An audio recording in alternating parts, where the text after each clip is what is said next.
You see here, kid? You gotta just go for it. Don't think about what comes after or what came before. You just gotta bend your knees, take a deep breath, and jump. And you might think, what if I fall? Well, what if you don't?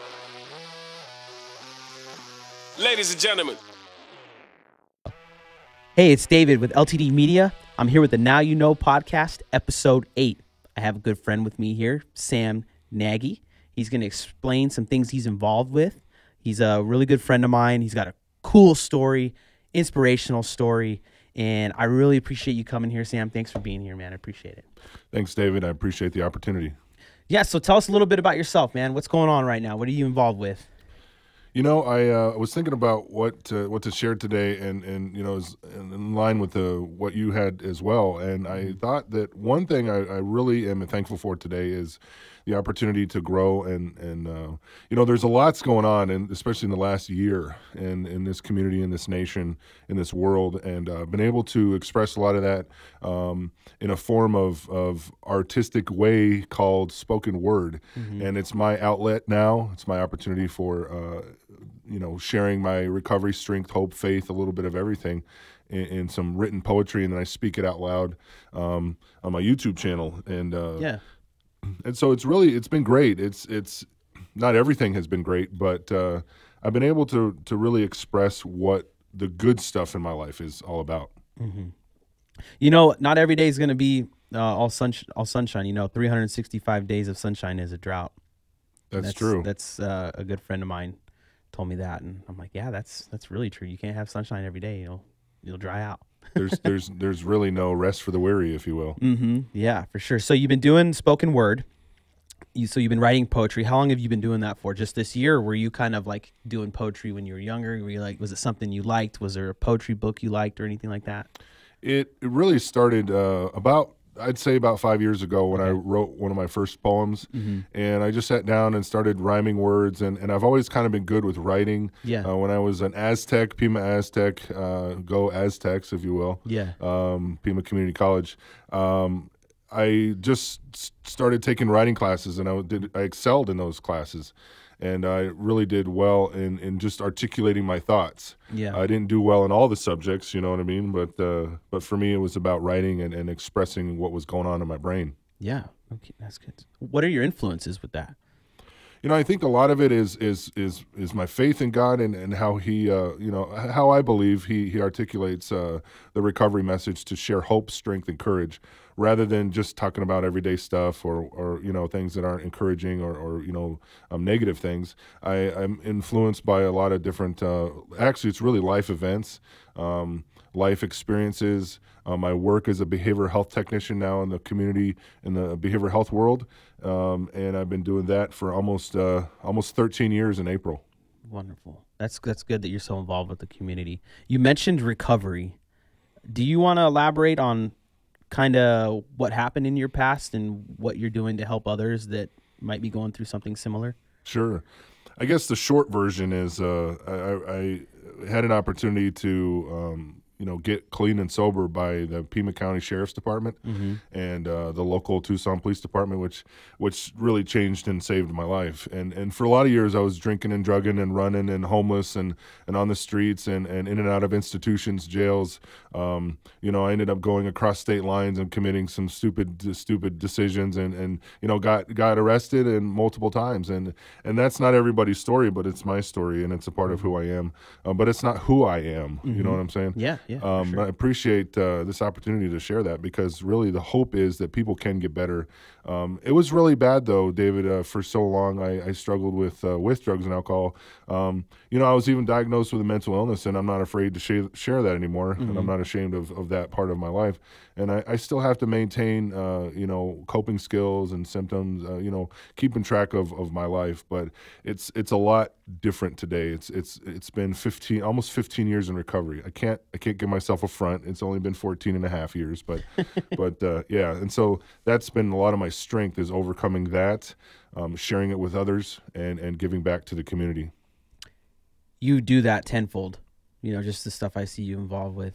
And, you know, the other day the CDC put out the overdoses in the last year regarding opiates.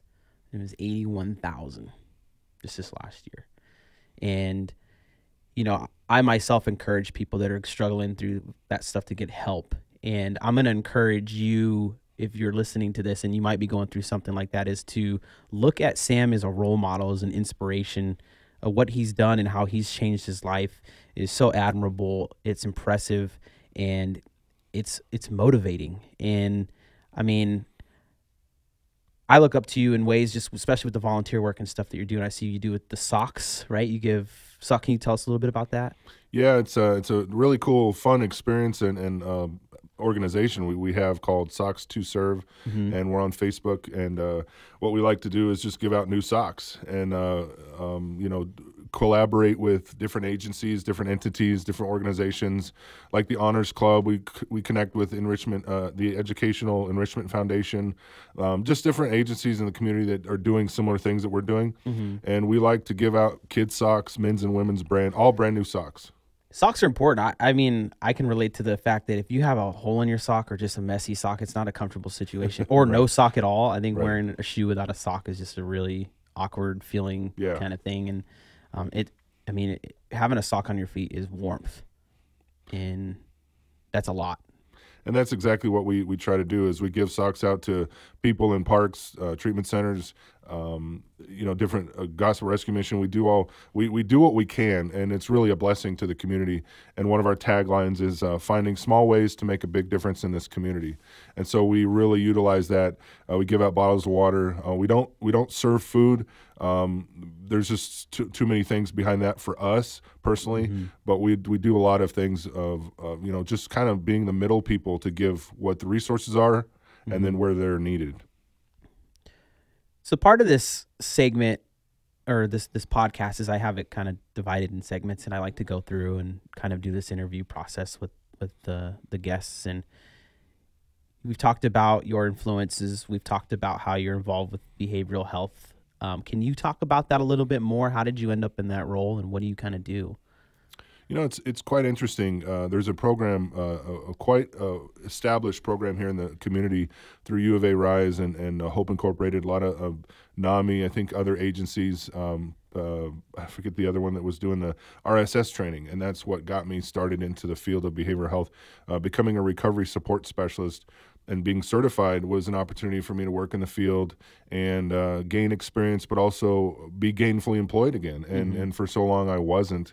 And so I was trained how to use person-first language and talk to people as people and not judge people, things like that. And I got a chance to utilize some of the skill sets that I had before.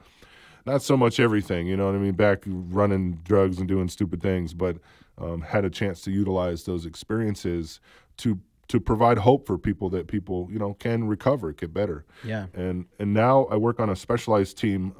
It's a assertive community treatment, and we do a lot of direct services for folks. I work as a program assistant, and really have an opportunity to be behind the scenes and navigate, you know, help people's lives, you know, get better and help them help themselves, and really provide that direct service that people require, people need in this community. Yeah.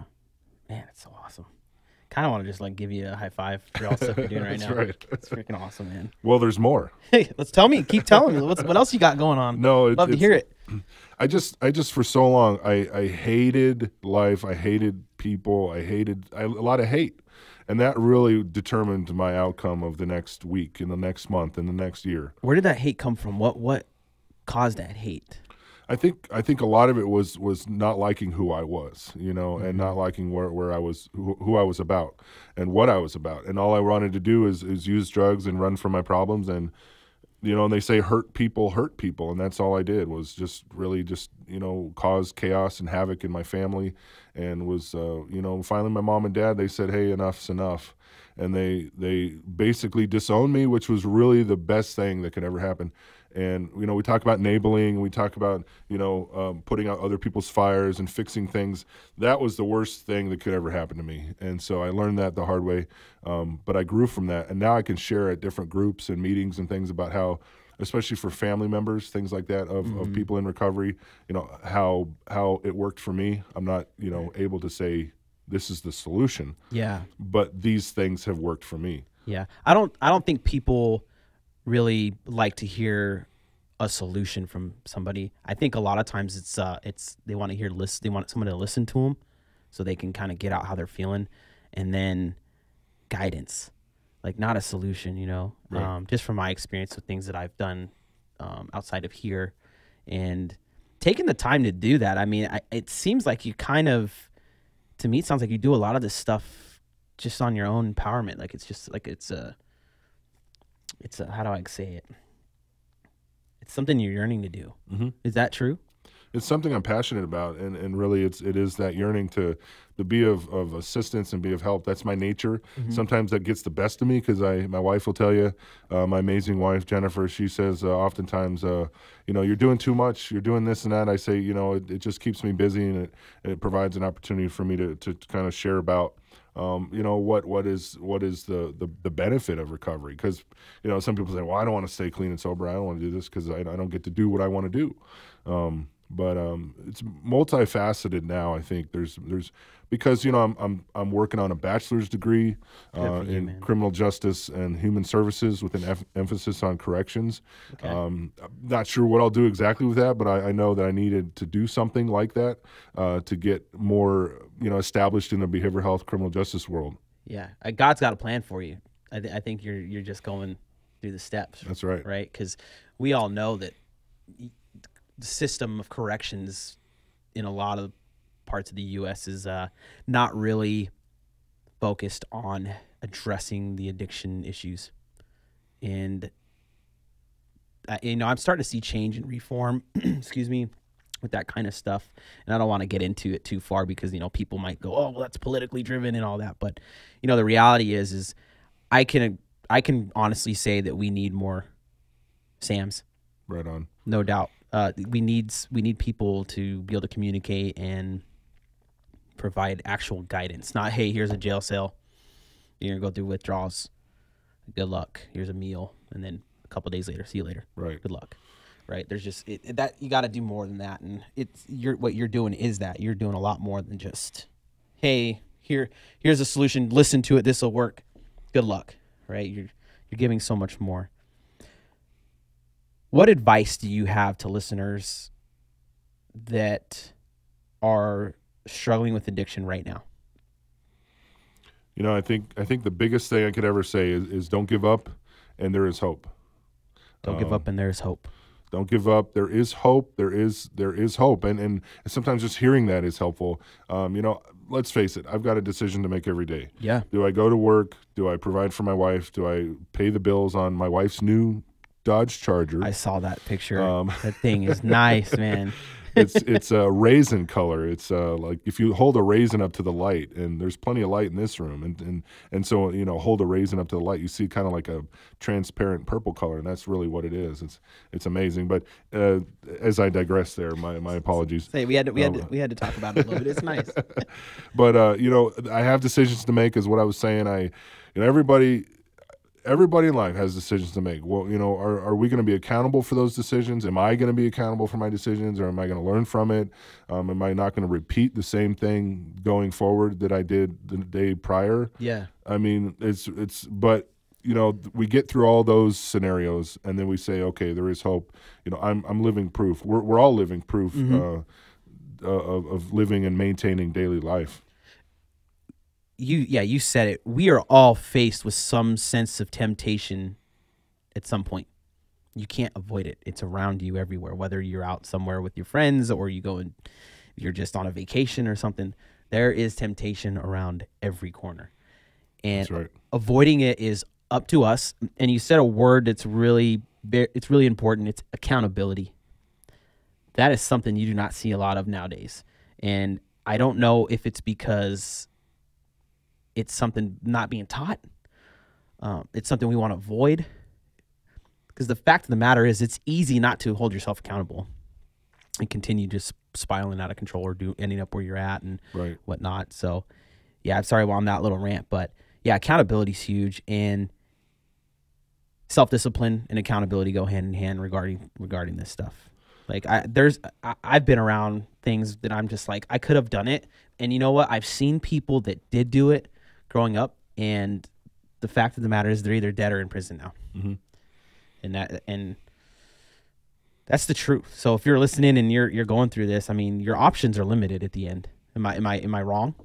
That's so correct. There, at the very end of my jail career and incarceration, and I never went to prison, but that doesn't mean that I never had problems or challenges through the jail system. Yeah. But I know a lot of guys that have gone through prison, and that's what it took for them to get to where they are today. And there's a lot of people in this community who are recovering and who are making better choices. But I know for me, I was just so excited because to do this today because.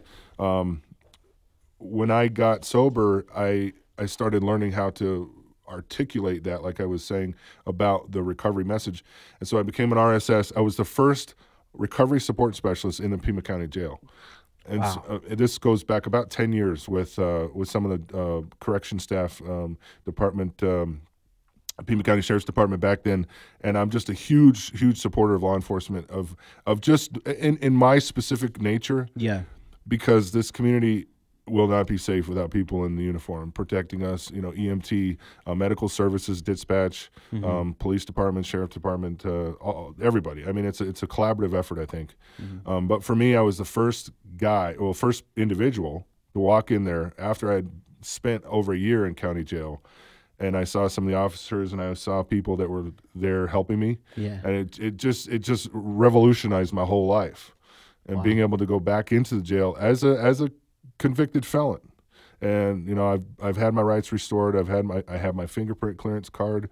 I'm doing a lot of things for this community, but for me, it's all about what I can do to help myself and help my family and help those around me that are still in need. Yeah, what a story. It's like you pushed a reset button, and now the pedals of the metal. It's so awesome. It's very, very, very, very different for me today, and I'm really loving it. Yeah. So how do listeners become a behavioral health specialist? Is what was it? The terminology is a behavioral health technician. Behavioral health technician. That's kind of a term for someone that's been in the field for about 4 years, is what I remember. Because it's not like a certificate you get or a degree. It's more of a classification of years in the working in the field. Oh, okay. And so you can be like a behavioral health technician with a degree, with a bachelor's, or you can be an RSS as a BHT. There's other credentials that can coincide with that. Yeah. But for me, a behavioral health technician really is special because it's something I've earned. Yeah. It's not something that just was given to me.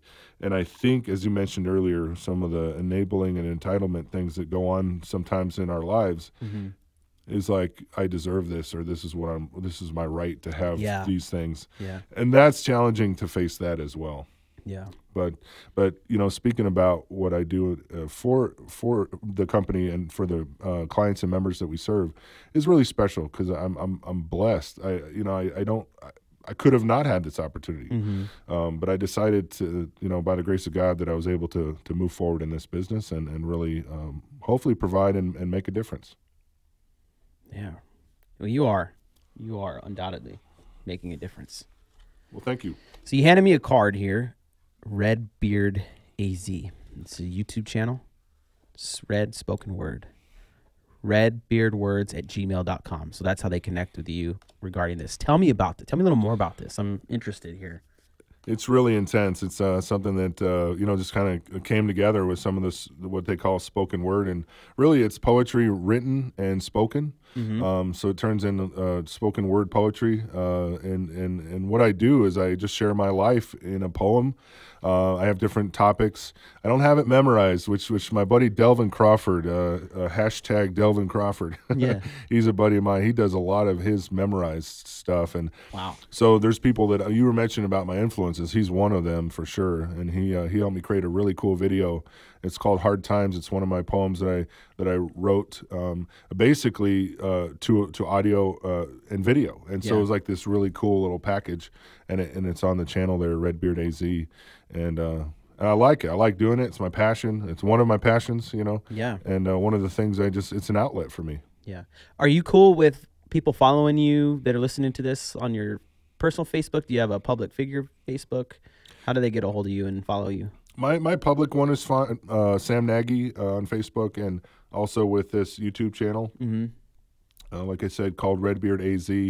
I did have a public figure page that it's still active, Nagy for Tucson, but that was a little different walk of life in 2019. Yeah, when I did something else off the wall that I that I committed to, and just decided to run for elected office here in the city, and I really was proud of myself. Again, it's not like you said, for me it was not just a thing to do. It was something that was a dream of mine, and to follow it through rather than just start something. I followed it through to the end. Are you going to attempt to get elected again in the future? Is that a goal of yours still? I don't know. I haven't quite yet established that. I really feel like there is need for change anywhere we go. Yeah. And am I the guy? I don't know. But I know for me it was a fun journey, and it was a representation of what people can do that put their mind to something, and especially, folks like me that really may never have a second chance. For me, I was given that second chance. And there's other fun things that I was able to accomplish that way. Yeah. It's risky putting yourself out there like that too, I mean, Oh, yeah.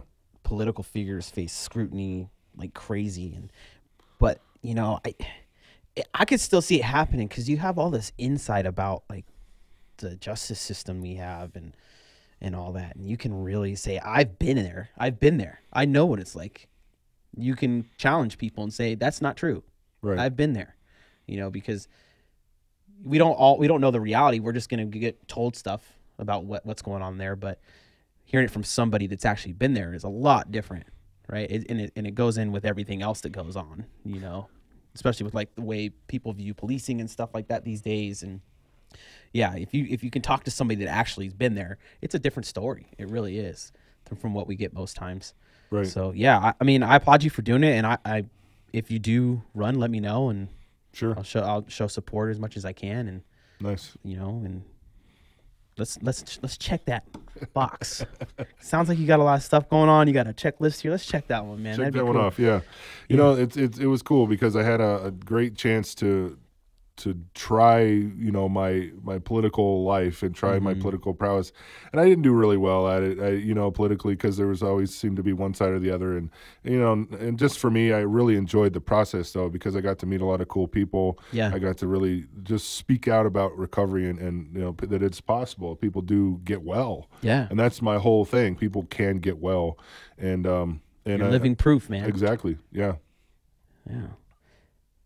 So references poetry here. You gonna share some with us or what? I think I might have to. I'm really super stoked about this channel. And, let's hear some, man. And it really changes who I am as a person, because it turns my past chaos into something tangible for people. Yeah. Like this bottle of Perrier is tangible to me in a way because I can tell it's green. I can touch it. It's plastic. And it's the same for you because you can see it's green. You can touch it. It's plastic, and the contents are similar to what I would say it is. So being tangible means that really it allows me to be transparent and really establish that this thing that worked for me could possibly work for you or someone in in need of recovery and hope. Yeah. And so this is one of my this is one of the ones I call Code Red. Okay. It's about a minute and 30 seconds or so. Okay, go you for want it. me to read the whole thing? Do it, yeah. All right. Unless you don't want to. I'm not going to hold you hostage here and say, hey, you got to read this now. I would it's up love to you. Yeah. Oh, if you know me pretty well, but it's funny because I just love to talk and share, and so this is not a problem. But this one is something about an honor to and representation to medical services, public services here in the city and the county, and it's. I feel like it'd be fitting today to share this one. All right, let's hear it. It says, "Today I honor those who give their lives, so much sacrifice for freedom to which we now survive. Today I honor those men and women who protect and serve, thousands upon thousands, so do freely combat the learning curve. A love for their country so strong, a love for their family." a message that we belong, a freedom felt by so many. To all who serve, enjoy this God-given day. I say thank you for your service to honor you in this way. This spoken word is for you, keeping us safe and never to meet your match. Every stripe, red, white, and blue, medical, fire, police, sheriff, and dispatch. Running into what we run from, we appreciate what you do. Daily giving the peace and calm, protecting, caring, saving, and then some. Chasing the everyday thrill, putting your lives in harm's way. Being ready from each and every emergency drill, and giving back by every show of display. Can't complain, service, tireless and selfless rhyme like Mark Twain. On a jet plane, fighting for the people to attain. Explain, humane, never losing the battle to retain, a level to come again. Regain strength, hope in the campaign, for continued courage to refrain from hydroplane in a hurricane. Whole grain, milk and cereal stain, normal life, daily walking to build castles in Spain. Time and again, saving those who tripped into the storm drain. Thank you again. With lights in every siren, code blue, please clear a path. Serving daily to also save our children and cleaning up the unpleasant most aftermath. Thank you for your help. We appreciate your consideration. Deserving high recommendations on Yelp, and thank you again for the representation to this nation. From your serving station, with no expectation of compensation, you serve without hesitation, through desperation with much needed rest and relaxation. Thank you for your service.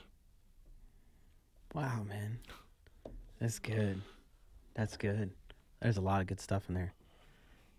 And that was just something that like accumulated in my head during the pandemic, and everybody's working so hard and saving lives. There's a lot of bad that happened, but there's a lot of good too. Yeah. And so I wrote that just a couple of weeks ago, and there's other ones I've shared about my recovery and my ability to trust and use support and strength and everything like that. But that one I feel like was fitting today, and an opportunity to share that was really greatly appreciated. Thank you. Yeah, no, and we'll put your YouTube link in the information for the podcast, so those that are going through a hard time or struggling with addiction, and some first responders that just need that pick me up, need to hear something to kind of get their spirits lifted, they'll be able to go to it, and we'll put that in there for them. Nice. So yeah, thanks for sharing that, man. That was good. That was really cool. Thank you. And you can't see his card here, but it's really cool. It's got like a pearl white with red, and kind of jealous. My card, and it's got the cool like oval or curve. Yeah. There was a lot of options when I designed it, and I thought, well, I'm not going to try to save money on this. I'm going to really just put, it was like $50 or something. I got 500 or 1,000 or something. Yeah. And thank you. I really thought it turned out well. I designed that it's a square with red, Redbeard AZ. And so I put it together on Canva. I don't know. Yeah, Canva? Yeah, okay. A great program. I did a lot of graphic design. Yeah. So then I kind of combined everything, and I don't know. I like to think I have an artistic ability, but some people, encourage me more to follow my other dreams. You know what I'm saying?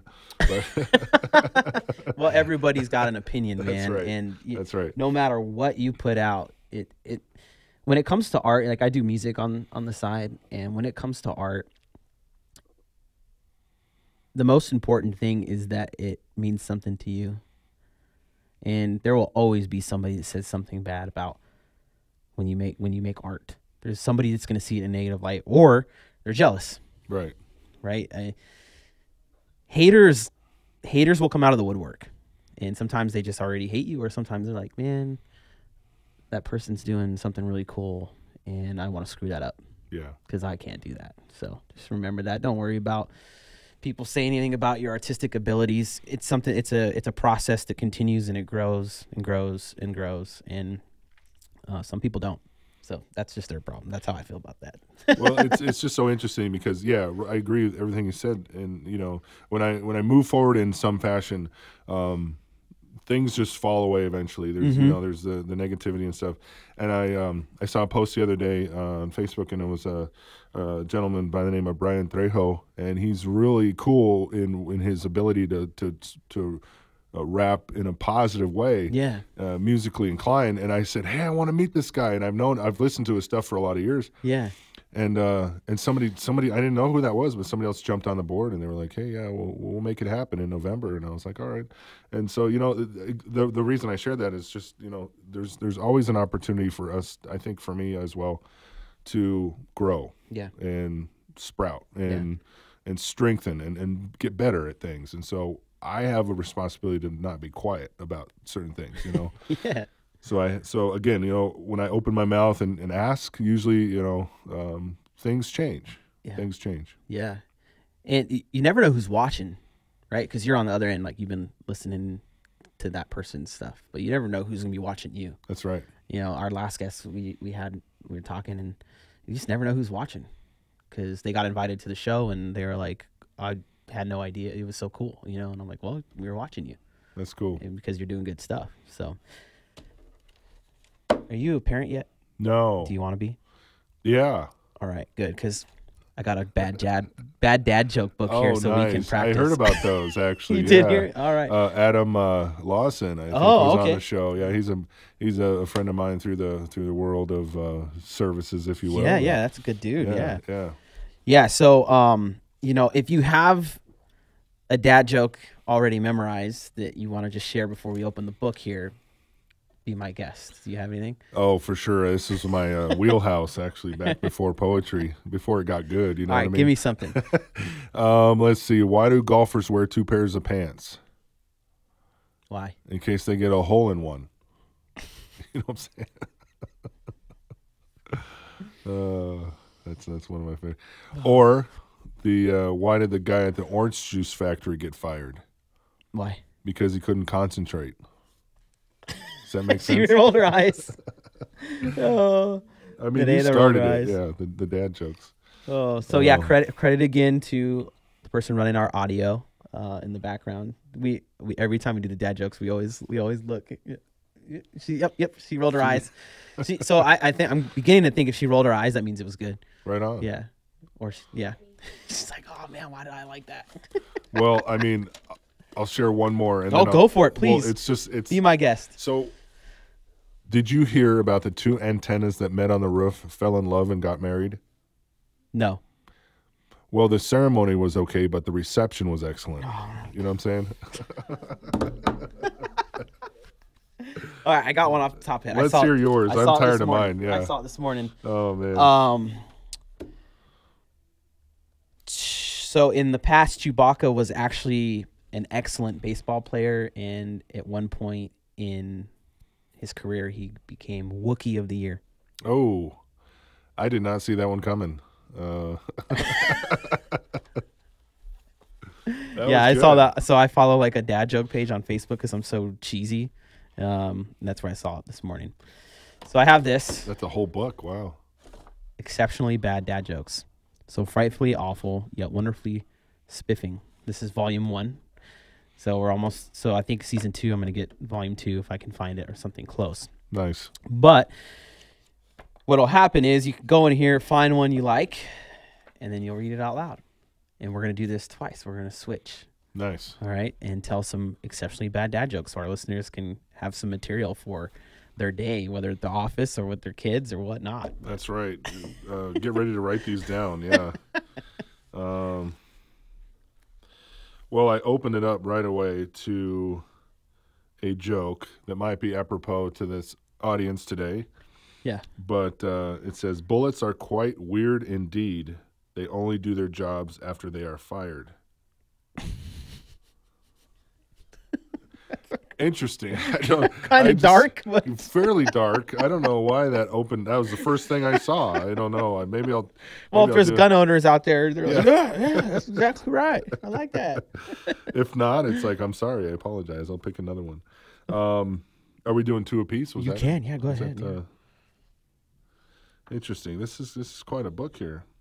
Yeah, I know. I haven't figured out who got me yet still, but. Well, here's one I like already. What does an angry pepper do? What? It gets hell up in your face. That's one of my favorites already. Gets hell up in your face. Hell up in your face, man. That was good. I like that one. Sounds like one of those scenes on one of those shows, and national syndicated television. What's his name? Yeah.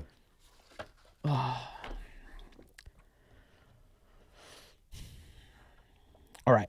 Why do scuba divers fall backwards into the water? Why? Because if they fell forwards, they'd still be in the boat. Oh. That was a delayed reaction there on that one. Not very good. I'm glad it doesn't say like name who created these because it would be a little awkward. Oh, yeah. Let's hear another one. All right, let's see.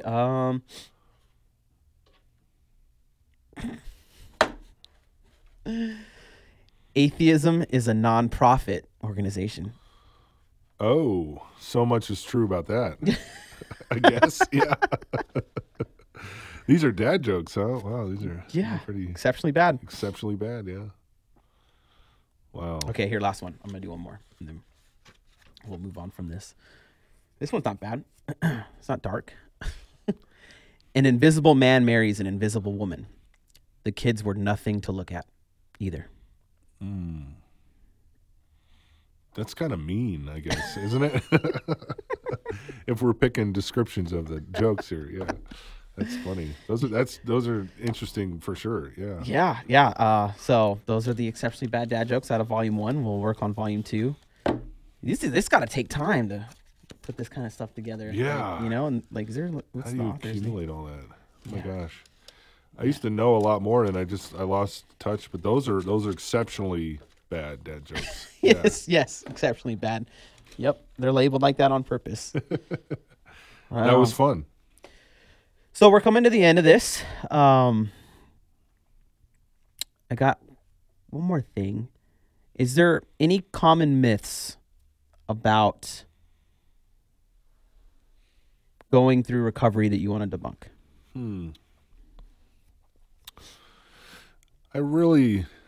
Nothing immediately popped into my head, but as you asked the question, I was thinking about that.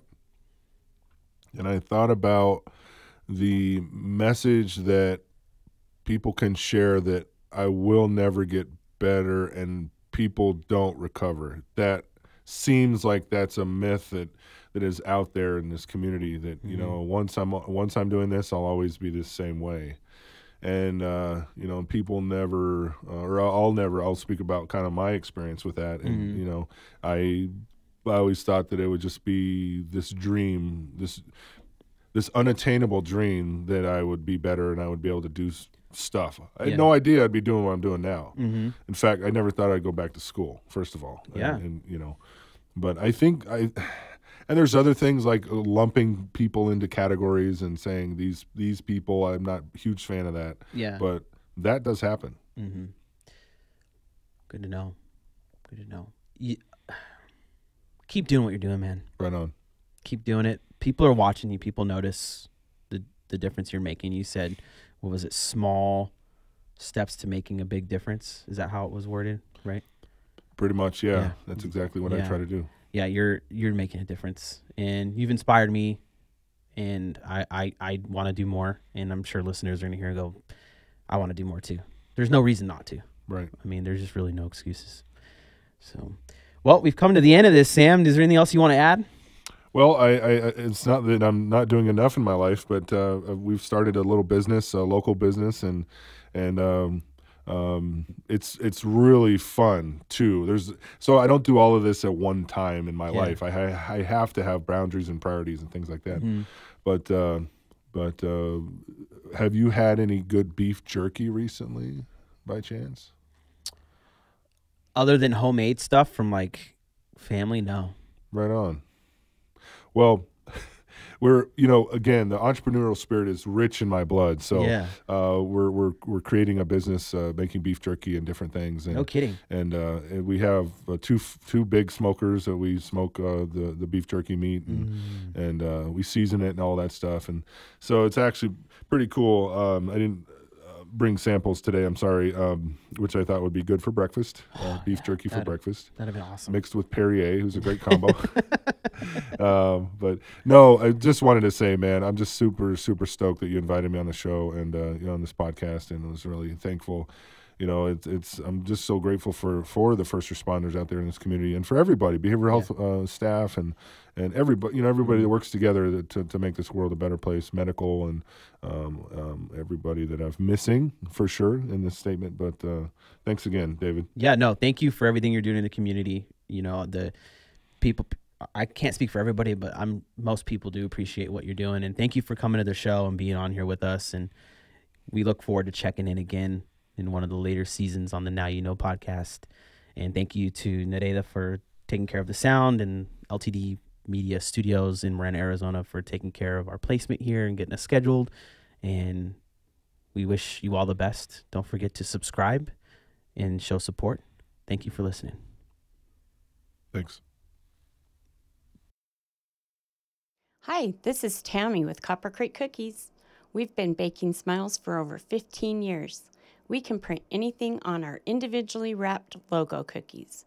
What a great way to market your business on our sweet, awesome treats. For more info, check out coppercreekcookies.com.